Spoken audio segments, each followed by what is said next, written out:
यहाँ पर वातावरण शांत है, प्राकृतिक वातावरण है, कोई शोरगुल नहीं, कोलाहल नहीं, कुछ भी नहीं। तो ऐसे शांत वातावरण में रहने से नो कर्म का अभाव होने के कारण अनायास आपका उपयोग लग सकता है और लगता है। किंतु यहाँ पर आने के बाद भी संयम के प्रभाव से लोग आएंगे। अब यहाँ से कहाँ जाओगे तुम बोलो?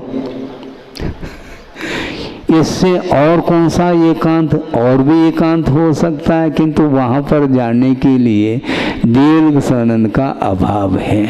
इसलिए भयानक वन आदि में जा कर के साधना करने के लिए उपयुक्त साधन नहीं होने के कारण सिद्ध क्षेत्र, अक्षय क्षेत्र आदि में जा कर के एकांत में शक्ति के अनुरूप वह तप करता है।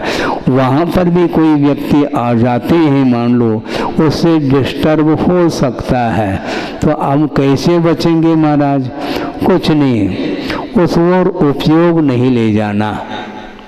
नो कर्म से बचने के लिए सबसे बड़ा यदि कोई साधन है तो उपयोग उस ओर नहीं जाना चाहिए।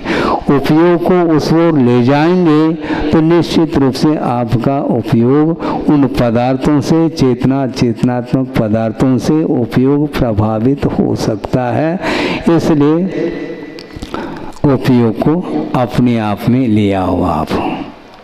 क्योंकि और दूसरी बात, एक और विशेषता ये है कि बिल्कुल नो कर्म बिल्कुल आपके सामने उपस्थित नहीं है, किंतु स्मृति के रूप में जो नो कर्म है वह भी आपको बाधा पहुंचा सकता है।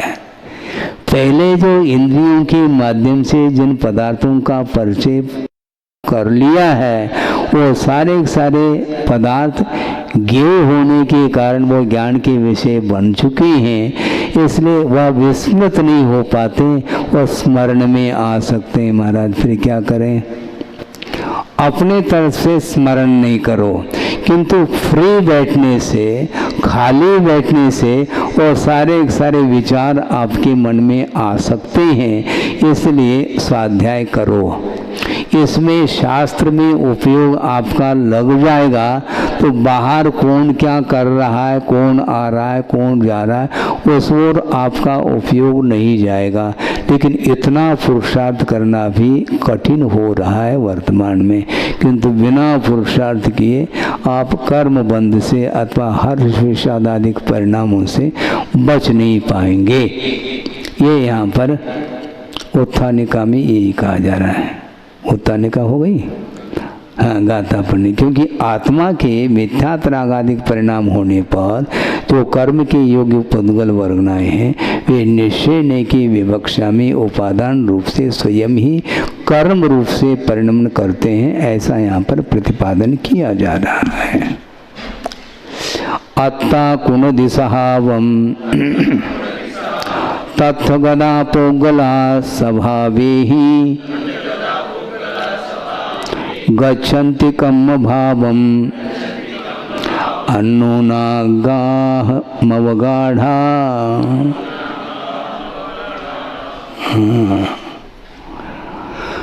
आत्मा कुनिधि सहावम, आत्मा भावों का कर्ता होता है। स्वभाव का अर्थ स्वभाव नहीं लेना, किंतु रागादिक भावों को लिया गया है और वो भी आत्मगत ही परिणाम भाव माने जाते हैं। इसलिए उनको सहावम अत्ता कुणदि तत्र गता पोगलाः स्वभावे ही गच्छन्ति कम्म भावम। वहाँ पर रहने वाले जो पुद्गल द्रव्य हैं, वर्गनाएं हैं, तत्त उन आत्म प्रदेशों में स्थित जो पुद्गल वर्गनाएं हैं वे अपने भावों के माध्यम से कर्म भाव को प्राप्त होते हैं। वो अन्नूनागाह मवगाढ़ा, यानी आत्म प्रदेश और कर्म प्रदेश इन दोनों का क्षेत्र भिन्न भिन्न नहीं, किंतु एक ही क्षेत्र में रहते हुए वे संश्लिष्ट हो जाते हैं। अवगाढ़ा का अर्थ वे अनुबद्ध हो जाते हैं। इसी को बोलते हैं बंध। किंतु ये आत्मा रागादि के यदि भाव नहीं करता है तो वे कर्म भाव को प्राप्त नहीं हो सकते, ऐसा इसका आशय है। आत्मा करोति, आत्मा करती है। किम करोति, कम करोति, किसको करती है? स्वभावम राग द्वेष मोह सहितम परिणामम।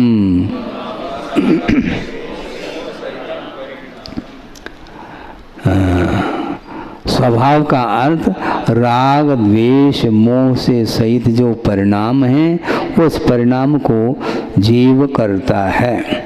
ननु, अब कोई प्रश्नकार प्रश्न रख रहा है, राग द्वेष मोह रहित निर्मल च ज्योति सहितश्च वीतराग आनंद रूप स्वभाव परिणाम भन्यते रागादि विभाव परिणाम कथम स्वभाव शब्देन उच्यते इति।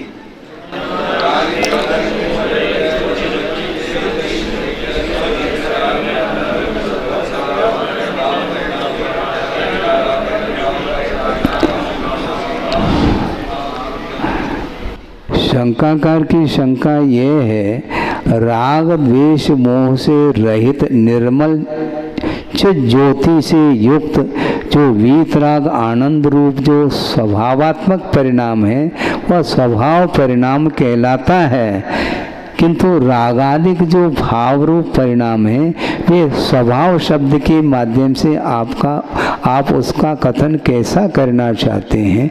रागादिक भाव स्वभाव थोड़ी, स्वभाव तो चित ज्योति रूप आनंदात्मक स्वभाव है। इसका परिहार दे रहे हैं, इति परिहारम आह। इसका समाधान क्या? बंध प्रकरण वशात अशुद्ध निश्चयेनो रागादि विभाव परिणाम अपि स्वभाव भन्यते इति नास्ति दोषः।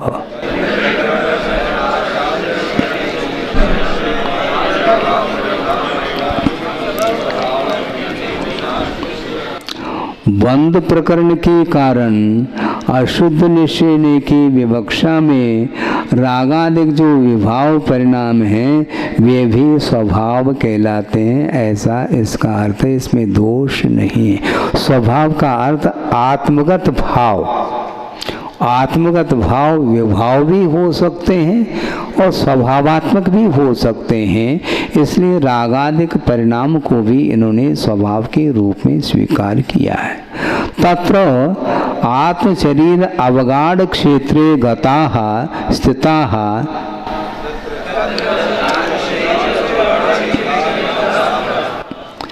उस आत्मा और शरीर इन दोनों के अवगाढ़ रूप जो क्षेत्र हैं उस क्षेत्र को प्राप्त हुए जो स्थित पुद्गल हैं केते कर्म वर्गना योग्य पुद्गल स्कंदाः।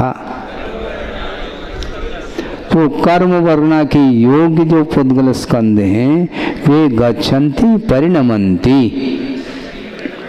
वे परिणमन करते हैं कर्म भावम द्रव्य कर्म पर्यायम। कर्म भाव का अर्थ द्रव्य कर्म रूप पर्याय के रूप में वे परिणमन करते हैं। कई कारणभूत है, किस कारणों का आधार लेकर के आश्रय लेकर के वे परिणमन करते हैं? तो निश्चयेन स्वकीय उपादान कारणई, निश्चय नहीं की विवक्षा से अपने ही उपादान कारण के माध्यम से वे वर्गनाएं कर्म के रूप में परिणत होती हैं। कथम गच्छन्ति, और किस प्रकार प्राप्त होते हैं? अन्योन्य अवगाह संबंध यथा भवति, परस्पर में जैसा क्षेत्र मिल जाता है वैसे उस रूप में वह परिणमन को प्राप्त होते हैं। कथम भूता संतः, वो कैसे होते? वे क्षीर नीर न्यायेन संश्लिष्टा इति अभिप्रायः। दूध और जल की भांति एक ही क्षेत्र में वो अवगाहित होकर के संश्लिष्ट होकर के वे रहते हैं। किंतु संश्लिष्ट होकर के रहते हुए भी उन ज्ञानावरणादि कर्मों का आत्मा के साथ जो संबंध है वह तादात्म्य को लेकर के नहीं है। क्योंकि तादात्म्य जो संबंध होता है वो एक द्रव्यगत संबंध होता है, और दो द्रव्यगत जो संबंध होता है उसका नाम संश्लेष संबंध कहा है। कई बार ये विषय आया है, इसलिए यह विषय रट चुका है। दो द्रव्यगत संबंध, ज्ञानावरणादिक कर्म प्रदेश और आत्मगत प्रदेश, इन दोनों का जो संबंध है वह तादात्म्य न हो करके संश्लेष संबंध इसको बोलते हैं। किंतु रागादिक भावों का जो संबंध है आत्मा के साथ वह तादात्म्य संबंध है। किंतु तादात्म्य संबंध हो करके भी गुरुदेव ने कहा था कि यह वैभाविक तादात्म्य संबंध है, न कि स्वाभाविक तादात्म्य संबंध। इन्हें तादात्म्य संबंध भी दो तरह का होता है, एक वैभाविक तादात्म्य और एक स्वाभाविक तादात्म्य को लेकर के। वैभाविक तादात्म्य संबंध क्या? रागादिक भावों का संबंध आत्मा के साथ। और स्वाभाविक तादात्म्य संबंध क्या है? ज्ञानादि गुणों का संबंध। वो भी कौन से? केवल ज्ञानादि गुणों का संबंध। ये स्वाभाविक, क्योंकि मति ज्ञानादिक भी सम्यक ज्ञान होते हुए भी वो वैभाविक ज्ञान माने जाते हैं, क्षायोपशम ज्ञान माने जाते हैं, उनका संबंध भी वैभाविक ही संबंध है। ये इसका अर्थ है। समझने के लिए जल की शीतलता, ये जल के साथ जो शीतलता का संबंध है ये तादात्म्य हो करके भी स्वाभाविक तादात्म्य संबंध माना जाता है। और अग्नि के संपर्क से जो जल में उष्णता आई है और उस उष्णता का जल के साथ जो संबंध हो रहा है वो वैभाविक तादात्म्य संबंध का उदाहरण माना जाता है। बोधि समाधि परिणाम शुद्धि स्वात्मोपलब्धि शिव सौख्य सिद्धि चिंतामणिं चिंतित वस्तुदाने त्वां वन्दमानस्य ममास्तु देवी। अथ कर्म वर्गणा योग्य पुद्गलाः यथा स्वयमेव कर्मत्वेन परिणमन्ति तथा दृष्टान्तम् आह।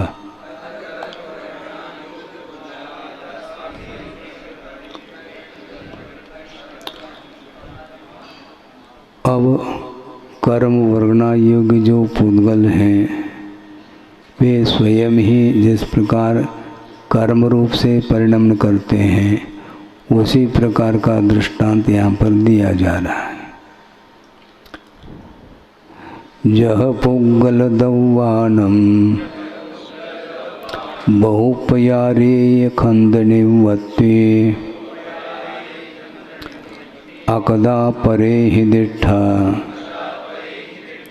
तो कम्मानम व्यानाहि। जिस प्रकार पुद्गल द्रव्यों के अनेक प्रकार के द्वारा स्कंदों की निष्पत्ति होती है, जो कि वो पुद्गल द्रव्य परे ही अकदा दूसरे के द्वारा किए गए नहीं हैं, ऐसे पुद्गल द्रव्य देखने में आते हैं। स्कंद के रूप से उनकी उत्पत्ति देखने में आती है। उसी प्रकार कम्मानम व्यानाहि, उसी प्रकार कर्म पुद्गलों की भी व्यवस्था इसी ढंग से है। यथा पुद्गल द्रव्याणाम बहु प्रकारे स्कंद निष्पत्ति अकृता परे दृष्टा।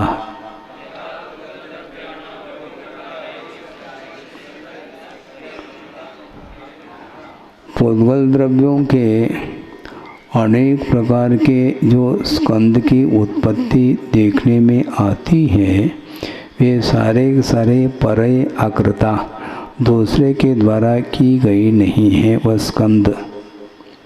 क्योंकि द्वेनुकादिक बहुत सारे स्कंद हैं, उनकी निष्पत्ति किसी व्यक्ति विशेष के द्वारा निष्पन्न नहीं है। क्योंकि स्निग्ध रूक्षत्पाद बंध ये सूत्र आता है, इस विवक्षा से वे सारे सारे वर्गनाएं अथवा परमाणु आदि वे स्कंद के रूप में परिवर्तित हो जाती हैं। उनके निष्पत्ति में किसी व्यक्ति विशेष का कोई हाथ नहीं है।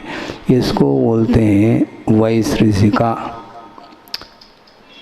स्कंद निष्पत्ति। ये स्कंदों की निष्पत्ति ये वैश्रिक है। वो वर्गना के रूप में जो परिणमन उन पुद्गल द्रव्यों का जो परिणमन हुआ है, उस परिणमन में किसी व्यक्ति विशेष का प्रयोग नहीं है। बिना प्रयोग की ही उनकी निष्पत्ति होती है। जैसे आकाश में बादल छा गए हैं, उनकी निष्पत्ति किसी व्यक्ति विशेष के द्वारा हुई हो तो हमें बताओ। किंतु समुद्र इत्यादि में जो जल संचित हुआ है, वो सारा सारा जल उष्णता के कारण, सूर्य के किरणों के कारण उनका बाष्पीकरण हो जाता है, तो वहाँ पर बादलों का निर्माण हो जाता है। उसमें वो किसी का प्रयोग नहीं है। उसी प्रकार यहाँ पर बताया जा रहा है। तथा कर्मणाम अपि विजानीहि हे शिष्य त्वम इति।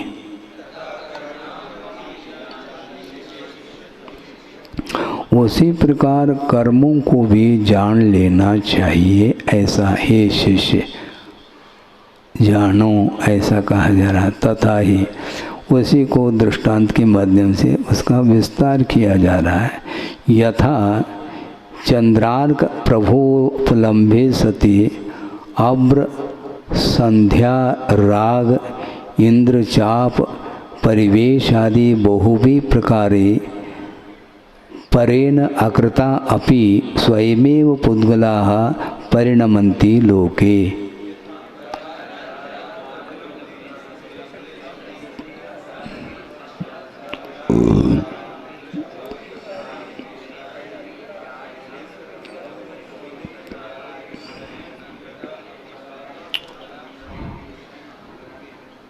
चंद्र है, अर्कर्ता सूर्य है, इनकी प्रभा के निमित्त को लेकर के और अब्र अर्थात बादल, संध्या राग अर्थात सायंकालीन लाली और इंद्रचाप परिवेश आदि अर्थात इंद्रधनुष के मंडल जिसको बोलते हैं, इंद्रधनुष का जो मंडल है, ये सारे सारे अनेक प्रकार के ये पुद्गल स्वयं ही परिणमन करते हैं, जो कि दूसरे के द्वारा किए नहीं गए हैं। अब 7 रंग हैं इंद्रधनुष में, सप्तरंगी वह इंद्रधनुष होता है, तो 7 रंगों में वह परिणमन हो गया है इनके संयोग के कारण। किंतु व्यक्ति विशेष के द्वारा ये कार्य नहीं हुआ है, इसलिए परेण अकृता अपि, दूसरे के द्वारा ये नहीं किए गए हैं, फिर भी स्वयमेव पुद्गला, स्वयं ही पुद्गल परमाणु इस रूप में परिणमन कर जाते हैं, लोक में देखने में आता है। उसी प्रकार विशुद्ध ज्ञान दर्शन स्वभाव आत्म तत्व सम्यक श्रद्धान ज्ञान अनुचरण भावना रूप अभेद रत्नत्रय आत्मक कारण समय सार रहितानाम जीवानाम मिथ्यात्वरागादि परिणामे सति कर्म वर्गना योग्य पुद्गलाः जीवेन उपादान कारण भूतेन अकृता अपि।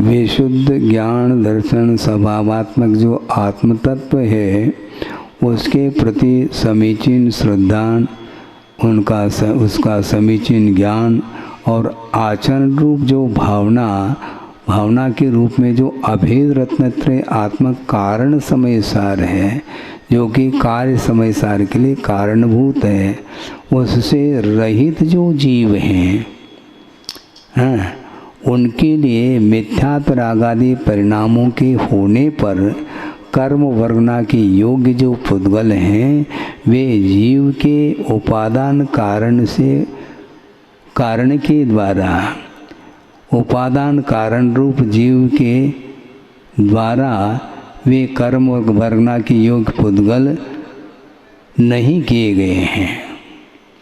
अकृता उपादान कारण भूतेन जीवेन अकृता अपि, ये सारे कर्म वर्गना के योग्य जो पुद्गल हैं, वे मिथ्यात्व रागादि के होने पर उपादान कारणभूत जीव के द्वारा नहीं किए गए हैं, क्योंकि इनका उपादान कारण स्वयं ही वह पुद्गल द्रव्य माना जाता है। इसलिए स्वकीय उपादान कारणे कृत्वा ज्ञानावरणादि मूलोत्तर प्रकृति रूपै बहुभेदै परिणमन्ति इति भावार्थ।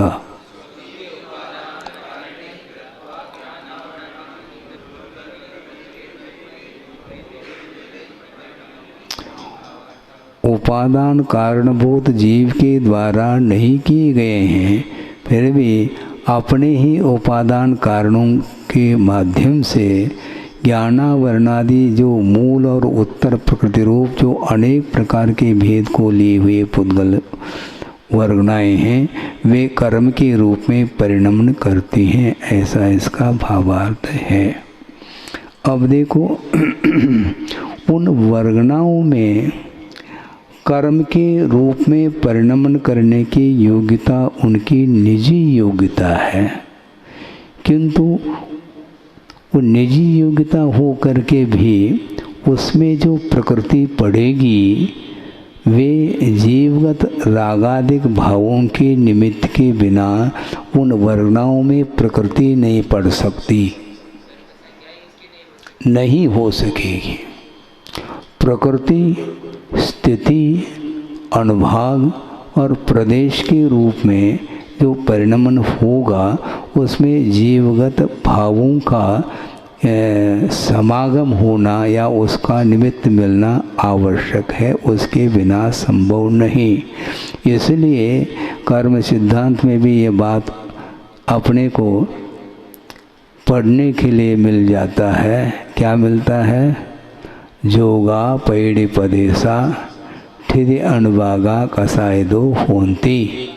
प्रकृति बंध और प्रदेश बंध ये जीवगत योग के माध्यम से, और स्थिति और अनुभाग बंध जो होगा वह कषाय के थ्रू होगा। इसीलिए एक से स्थिति नहीं पड़ती, एक से अनुभाग नहीं पड़ता, और प्रकृति जो पड़ती है वह योग के माध्यम से पड़ती है। उसके बिना प्रकृति पढ़ ही नहीं सकती। और वो योग किसको बोलते हैं? काय वांग मनः कर्म योगः। आप लोगों ने तो पढ़ लिया, किंतु जिन्होंने इसका अध्ययन नहीं किया है वो भी सुन रहे हैं, इसलिए उनके लिए भी विषय दिया जाएगा। उसके माध्यम से जो कुछ भी विशेषता आपको दी जाएगी वह भी ग्रहित होगी। काय वांग मनः कर्म योग, यहाँ पर कर्म का अर्थ प्रवृत्ति चेष्टाएं हैं। मन वचन और कायिक चेष्टाओं के माध्यम से आत्म प्रदेशों में जो स्पंदन आता है उसका नाम योग कहा है। कुल मिला करके हम लोगों की जो चेष्टाएं हैं, और वो चेष्टाएं अनेक प्रकार की हुआ करती है, उनके माध्यम से ही कर्मों का आश्रय होता है। यानी जड़ कर्म हैं, कर्म वर्गनाएं जड़ात्मक हैं, उसमें कोई भी चैतन्य गुण का कोई संबंध ही नहीं है। वो जड़ात्मक पुद्गल द्रव्य के ऊपर भी उन चेष्टाओं का प्रभाव पड़ता है, ऐसा कहने का तात्पर्य। इसलिए वो वर्गनाएं कर्म के रूप में जो परिणत हो रही हैं वे वैश्रसिक नहीं हैं, ये ध्यान रखें। जो कर्म वर्गना के रूप में परिणत होने वाले जो पुद्गल हैं वे तो अकर्ता जीवे न, जीव के द्वारा किए गए नहीं, इसलिए वह वैश्रसिक हैं। किंतु वो वर्गनाएं जो कर्म के रूप में परिणत हो गई हैं उनमें जीवगत योग का भी योग मिलता है, संयोग मिलता है, उसके माध्यम से उनका परिणमन होता है। और वो चेष्टाएं यदि शुभात्मक होती हैं तो वो वर्गनाएं पुण्य प्रकृति के रूप में परिवर्तित होती हैं। हाँ।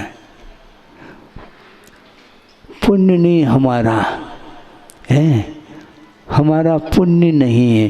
पुण्य नहीं है मतलब इसका अर्थ है क्या? पुण्य का संचय करेंगे तो वह पुण्य उदय में आता है। हमारे पास इतना कहाँ पुण्य है? हाँ, कहीं दूसरे के द्वारा उसका कोई विक्रय होता है क्या है?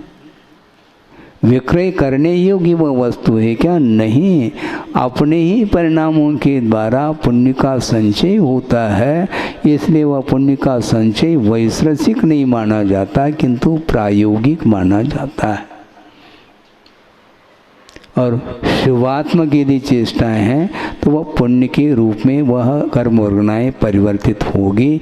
इसी को बोलते हैं प्रकृति बंध। नरक आयु का बंध हो रहा है।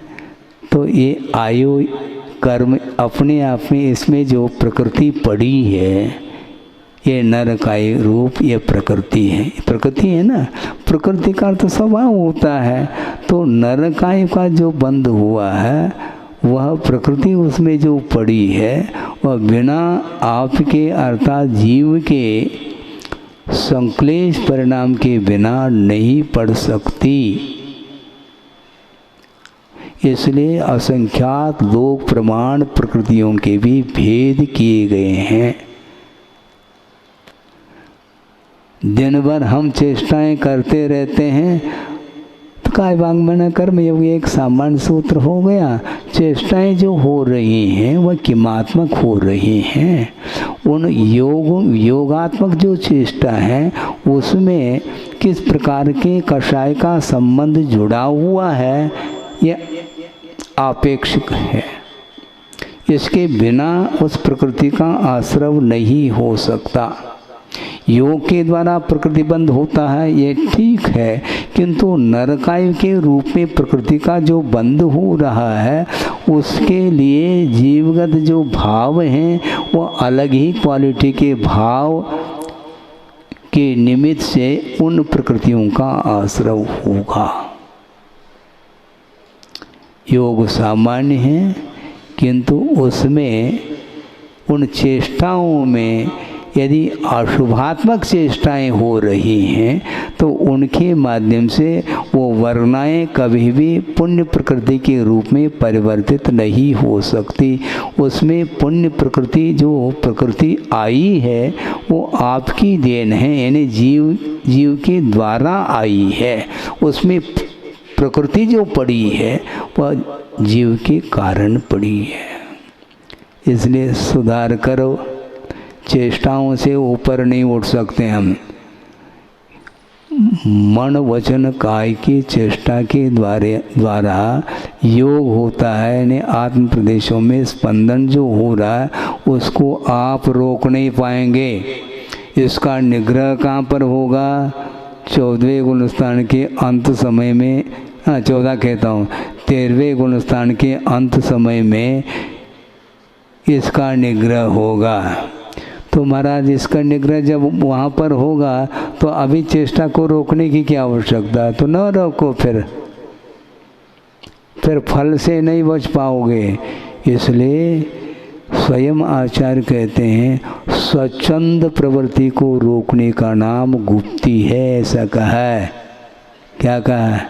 कहाँ कहा है? संवर है, क्योंकि आश्रव के निरोध का नाम संवर है। वह संवर के लिए कारण कौन से हैं? गुप्ति, समिति, धर्म, अनुप्रेक्षा, परिचय, विजय और चारित्र। इन कारणों के द्वारा कर्म का निरोध किया जाता है, आश्रव का निरोध किया जाता है। तो आश्रव का निरोध करना चाहो तो करो, यदि नहीं करेंगे तो आश्रव किसी अन्य साधनों के द्वारा रुक नहीं सकता है। इसलिए गुप्ति का अर्थ स्वच्छंद प्रवृत्ति को रोकने का नाम गुप्ति।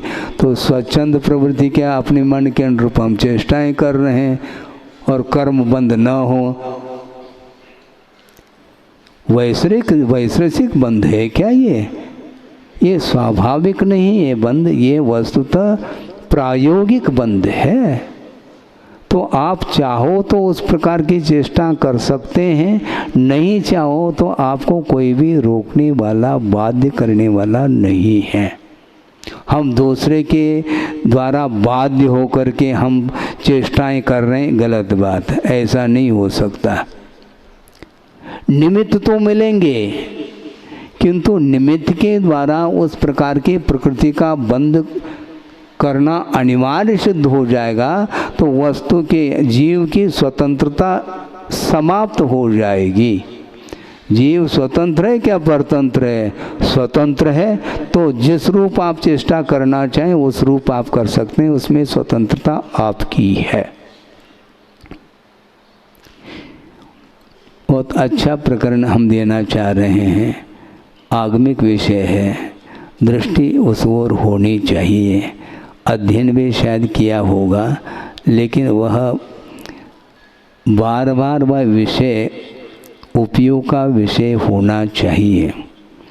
हम देना ये चाह रहे हैं, नरक आयु का यदि बंध होता है, क्या सुन रहे हैं? नरक आयु का यदि बंध होता है तो उसमें मिथ्यात्व प्रकृति का उदय होना अनिवार्य माना गया है।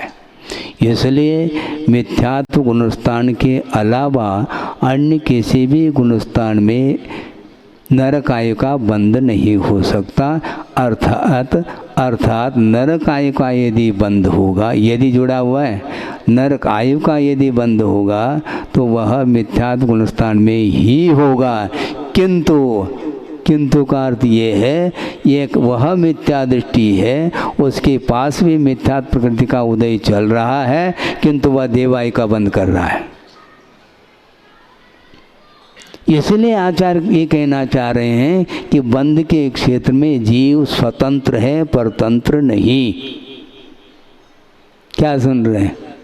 नहीं, हमारा मिथ्यात्व कर्म का उदय था इसलिए नरकाय का बंद हो गया। तो सीधा ऐसा कह देते हैं कि मिथ्यात्व के उदय से नरकाय का बंद होता है। फिर वो सूत्र को निकाल दो, कौन सा? बहुआरंभ परिग्रत्मम नारकस्यायुष। ये सूत्र की क्या आवश्यकता है? बहुत आरंभ और बहुत परिग्रह संचय करने से नरकाय का बंध होता है, ये सूत्र बता रहा है। इस सूत्र की क्या आवश्यकता पड़ गई? यदि मिथ्यात्व के उदय में ही यदि नरकाय का बंध होना होता तो ये सूत्र की कोई आवश्यकता नहीं। ऐसा नहीं, नरकाय का बंध होने के लिए मिथ्यात्व का उदय अपेक्षित है, किंतु उसके उदय में भी यदि कषायों की यदि मंदता रहेगी, निश्चित रूप से वह नरकाय से बच सकता है, बचता है। क्योंकि एक मिथ्या दृष्टि है, वह देवाई का बंध कर रहा है और उसमें भी उत्कृष्ट बंध कर रहा है ग्रैविक नव ग्रैविक संबंधी 31 सागर की आयु को लेकर के। और एक मिथ्या दृष्टि वह है जो 13 आयु का बंध कर रहा है। एक मिथ्या दृष्टि वह है जो मनुष्यायु का बंध कर रहा है, और एक मिथ्या दृष्टि वह है जो नरकायु का बंध कर रहा है। तो मिथ्यात्व के उदय में ये भिन्न भिन्न आयु को क्यों बांध रहे हैं जीव? मिथ्यात्व की उपस्थिति में बांध रहे हैं, किंतु उसके लिए परिणाम भी विभिन्न प्रकार के हो रहे हैं। इसलिए उन कर्मों का बंध ऑटोमेटिक मिथ्यात्व के उदय होते ही बंद हो जाना चाहिए। मिथ्यात्व की उपस्थिति में यदि आश्रव होगा मिथ्यात्व की प्रमुखता से, तो 16 प्रकृति का आश्रव हो सकता है, होवे अनिवार्य नहीं। यदि अनिवार्य मान लिया जाए मिथ्यात्व गुण स्थान में, तो ऐसे स्थिति में एकेंद्रीय मिथ्या दृष्टि है, वह भी नरकाय का बंद उसको भी कर लेना चाहिए। सुन रहे हैं क्या? नहीं कर सकता। क्यों? संगी पंचेंद्रीय होना अनिवार्य है, उसमें भी पर्याप्तक होना अनिवार्य है, उसमें भी तीव्रतम परिणाम वाला होना अनिवार्य है। इसलिए भिन्न भिन्न प्रकृतियों के आश्रव के लिए ये भिन्न भिन्न मिथ्यात्व के उदय से इन प्रकृतियों का आश्रव होना अनिवार्य नहीं। इसलिए गुरुदेव का ये कहना है प्रकृति और प्रदेशबंध योग के द्वारा होता है, स्थिति अनुभाग कषाय के द्वारा होता है। इसलिए मिथ्यात्व रूप जो भाव है वो न योग के अंतर्गत आ रहे हैं न कषाय के अंतर्गत। मिथ्यात्व या प्रकृति न योग के अंतर्गत है न कषाय के अंतर्गत है। इसलिए आश्रय और बंध के क्षेत्र में मिथ्यात्व को अकिंचित कर स्वीकार किया है आगम ग्रंथों में। अब महाराज ये सूत्र तो आया है ना, मिथ्या दर्शना विरति प्रमाद कषाय योगा बंध हेतुवः, ये हेतु है ऐसा कहा, किंतु ये हेतु उपस्थिति के अपेक्षा से लेना चाहिए। यदि इस हेतु को नियामक मान लिया जाए तो प्रत्येक मिथ्या दृष्टि को इन 16 प्रकृतियों का आश्रव कर लेना चाहिए, जो कि ये बात बैठती नहीं है। इसलिए आप स्वतंत्र हैं, आपकी चेष्टा आपकी कषाएं ये आपके ऊपर निर्धारित हैं। इसलिए मन वचन काय की चेष्टाओं को संभालना चाहिए। कर्म के उदय पर थोप करके आप यदि निश्चिंत रहोगे तो कभी भी इस प्रकार के विभिन्न प्रकार के कर्मों के आश्रव से आप बच नहीं पाएंगे। इसलिए स्वच्छंद जो प्रवृत्ति है उसको रोको, स्वच्छंद प्रवृत्ति को रोको।